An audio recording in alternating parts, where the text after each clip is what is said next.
శ్రీ గురుభ్యో నమః. ధర్మ సందేహం గురించి తెలుసుకుందాం. ధర్మ సందేహం అంటే ధర్మయుక్తమైన సందేహం అని. అంటే ప్రతి వారికి ధర్మం గురించి, శాస్త్రం గురించి అవగాహన ఉండదు. అప్పుడు శాస్త్రం, ధర్మం తెలిసిన పెద్దల ద్వారా ఆ విషయాన్ని తెలుసుకుంటారు.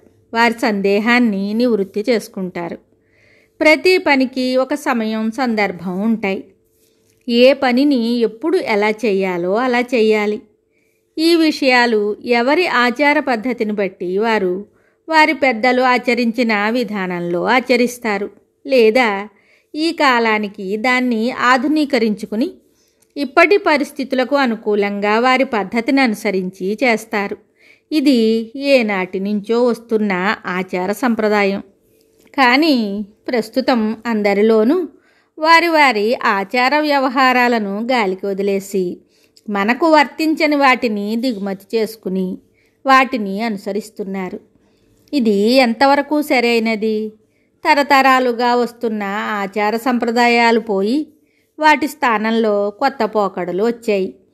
ఇవి ఎంతవరకు సమర్థనీయం? వీటిని పెద్దలు వారించనూ లేరు, అనుసరించనూ లేరు. దాంతో అసలు పద్ధతి ఏమిటి, ఏమి చెయ్యాలి అనే విషయాన్ని అందరూ మర్చిపోయారు. ఎవరు ఏమి చేస్తే అదే ఈనాటి పద్ధతి. ఈ కాలం వాళ్ళకి అన్నీ సందేహాలే. ఆ సందేహాలను తీర్చేవారు లేరు.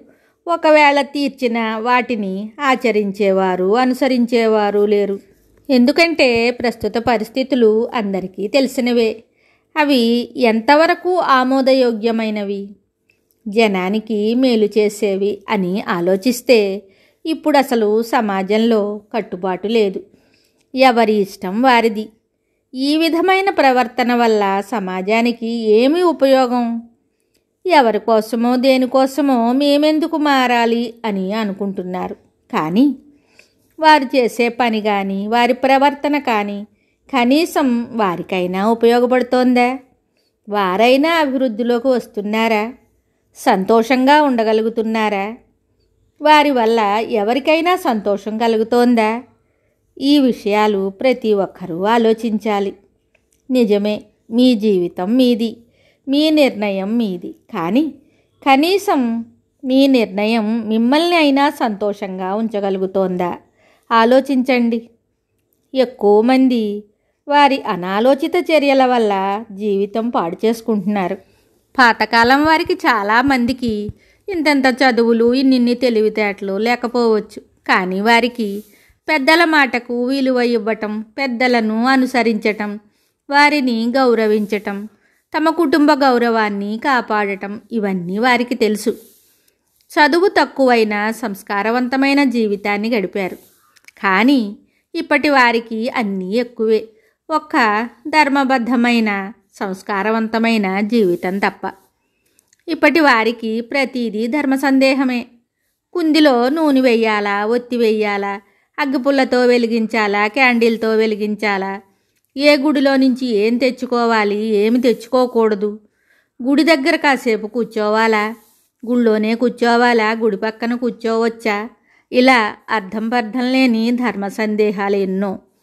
ఇలాంటి వాటి మీద పెట్టే దృష్టి దేవుడి మీద పెడితే మన కర్మ కొంతైనా తొలగుతుంది. మీరడిగేవి ఏవి సమస్యలు, ధర్మ సందేహాలు కావు. వీటిని మీ మనసుకు నచ్చినట్లు చెయ్యవచ్చు. ముఖ్యంగా మనకు కావలసినది భగవత్ సాన్నిధ్యం. దానివల్ల మన మనసుకి ప్రశాంతత. పూజ క్రమం సరిగా లేదని దేవుడు మనల్ని ఏమీ చెయ్యడు. మన మనసు ముఖ్యం. అది నిష్కల్మషంగా ఉండాలి. అది భగవంతుని యందు లగ్నం కావాలి.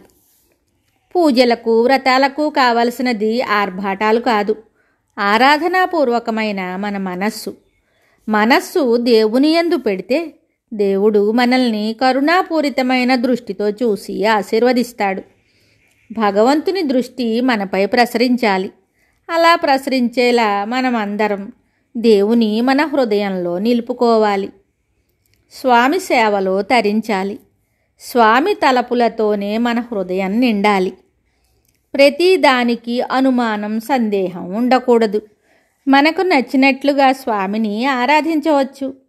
ఎలా ఆరాధించినా మనం మనస్ఫూర్తిగా ఆరాధిస్తే దాన్ని భగవంతుడు స్వీకరిస్తాడు. మన జీవితం దేవుడిచ్చినది. ఆ దేవునికి మనం కృతజ్ఞతగా ఉండాలి. ఆ దైవానికి తప్పితే మన మనసులో ఇంక దేనికి చోటు ఉండకూడదు. మనం దేవునిపైన మనసు పెడితే మనపై దేవుని దయ, కరుణ, అనుగ్రహం పరిపూర్ణంగా ఉంటాయి. మన మనస్సులో దేవునికి తప్పితే సందేహానికి చోటు ఉండకూడదు. మన మనస్సు స్థిరంగా ఉండదు. అది కన్ను మూసి తెరిచే లోపల ఖండాంతరాలు దాటి వెళ్ళొస్తుంది. అటువంటి మనస్సుని క్షణం పాటైన భగవానుని గురించి ఆలోచించి ఆయనపై మనస్సుని నిలిపేందుకు మనకు మన పూర్వులు ఏర్పాటు చేసిన ఈ పూజాక్రమం. అంతేకాని ఈ విధానమే దేవుడు కాదు.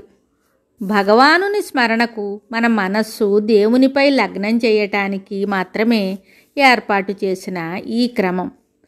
మనం ఈ క్రమానికి ఇచ్చిన శ్రద్ధ దైవంపై కూడా ఉండాలి. మనకు భగవానుని సామీప్యం ప్రధానం. చిన్నపిల్లలు అటు ఇటు వెళ్లకుండా 4 బొమ్మలు వాని ముందు వేస్తే వాటితో ఆడుకుంటూ ఎటూ వెళ్లకుండా అక్కడే ఉంటారు. అలాగే మన స్థిరం తక్కువ మనస్సును నిలపడానికి ఏర్పాటు చేసినవే ఈ పూజలు, వ్రతాలు మొదలైనవి. మన మనోమర్కటానికి కూడా భగవంతుని బొమ్మలు, అరటిపళ్ళు, తమలపాకులు, కొబ్బరికాయలు లాంటివి అన్నీ దాని ముందు ఉంచితే అది కొంతైనా స్థిరంగా ఉంటుందని మనం ఈ పూజలు, వ్రతాలు అనే వాటిని ఆచరిస్తాం.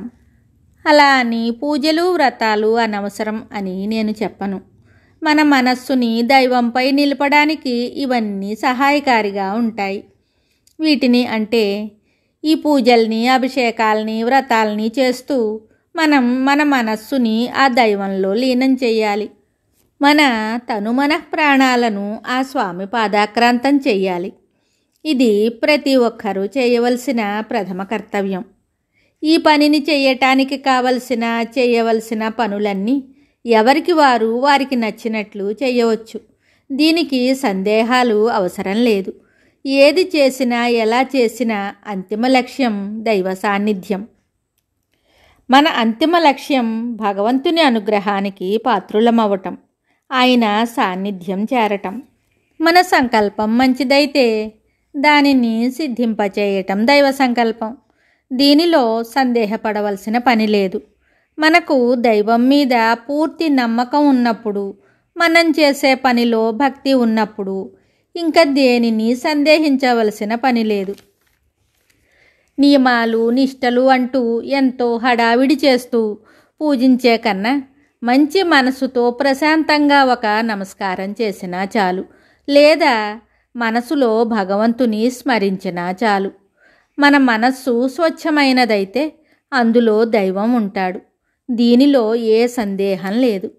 సర్వే జనాః సుఖినో భవంతు. శుభం.